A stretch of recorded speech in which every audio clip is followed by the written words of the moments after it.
नमस्ते दोस्तों, इस ऑडियो बुक सेगमेंट में आपका स्वागत है। आज हम भारतीय संविधान के उन 5 सवालों पर चर्चा करेंगे जो अक्सर प्रतियोगी परीक्षाओं में पूछे जाते हैं। अपनी नोटबुक तैयार रखें और ध्यान से सुनें।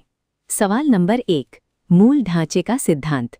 प्रश्न, किस ऐतिहासिक मामले में सुप्रीम कोर्ट में ये व्यवस्था दी कि संसद संविधान के मूल ढांचे में संशोधन नहीं कर सकती? सही उत्तर, केशवानंद भारती बनाम केरल राज्य, 1973। व्याख्या, ये भारतीय कानूनी इतिहास का सबसे बड़ा मामला था जिसमें 13 जजों की बेंच बैठी थी।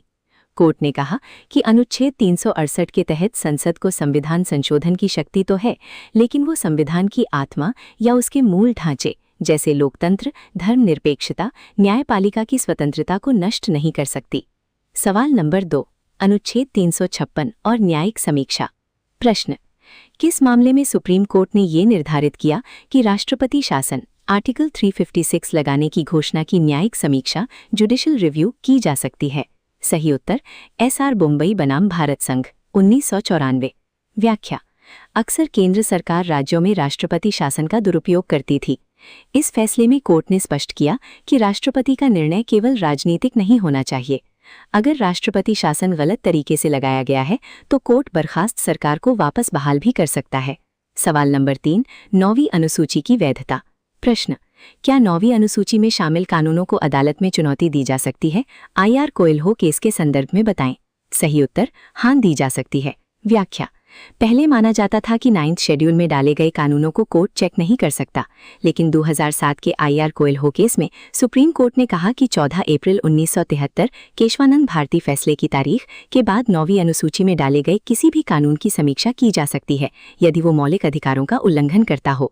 सवाल नंबर 4, मिनी कॉन्स्टिट्यूशन और उसके प्रभाव।